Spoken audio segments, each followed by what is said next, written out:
بسم اللہ الرحمن الرحیم۔ سامعین محترم، اب سورہ طٰہٰ کی آیت نمبر 51 سے ترجمہ اور تفسیر شروع کیا جا رہا ہے۔ قال فما بال القرون الأولى قال علمها عند ربي في كتاب لا يضل ربي ولا ينسى الذي جعل لكم الأرض مهدا وسلك لكم فيها سبلا وأنزل من السماء ماء فأخرجنا به أزواجا من نبات شتى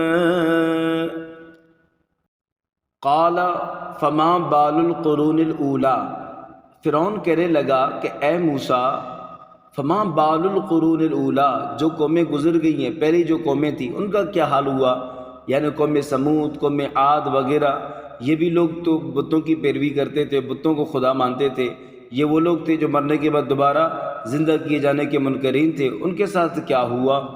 اب ہوا یہ تھا کہ موسیٰ علیہ السلام کی باتوں سے اللہ کی وحدانیت واضح ہو چکی تھی، آپ کے دلائل مضبوط تھے، تو فرعون گھبرا گیا، اس کو اپنی خود ساختہ خدائی تباہ ہوتی نظر آئی۔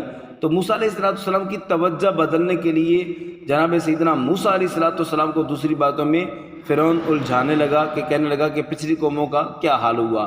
تو جب اس نے یہ سوال کیا فرعون نے، تو آپ نے فرمایا قال علمها عند ربی فی کتاب، ان تمام گزشتہ احوالوں کا علم رب تعالیٰ کے پاس ایک کتاب میں موجود ہے، محفوظ ہیں، اور وہ لوہے محفوظ ہے۔ لا یضل ربی ولا ینسیٰ، میرا رب نہ بھٹک سکتا ہے اور نہ میرا رب بھول سکتا ہے۔ یعنی موسیٰ علیہ السلام نے فرمایا اے فرعون، ان تمام باتوں کا علم میرے رب کے پاس موجود ہے لوح محفوظ میں، اور پھر جو کچھ تم دنیا میں کر رہے ہو، انہی دنیا کے اعمال کے مطابق تمہیں آخر میں اس کا بدلہ دیا جائے گا۔ یعنی اچھا کیا تو اچھائی، اور برائی کیا تو اس کو برا دیا جائے گا۔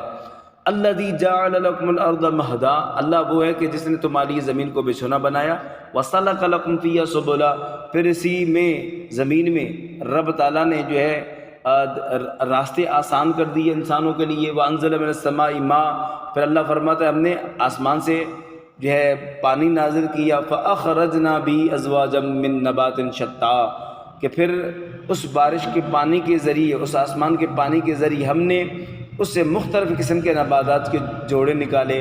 اب اس آیت کریمہ میں اللہ تعالیٰ نے ارشاد فرمایا کہ انسان تو ذرا غور کر کہ اللہ تعالیٰ کی کتنی نعمتیں ہیں، کہ اللہ نے تیرے لیے زمین کو بچھونا بنایا، اور پھر اسی زمین میں رب تعالیٰ نے تیری آسانی کے لیے راستے بنائے، اور پھر آسمان سے پانی کو نازل کیا جسے تم رزق کھاتے ہو اور پھل وغیرہ کھاتے ہو، سبزیاں وغیرہ کھاتے ہو۔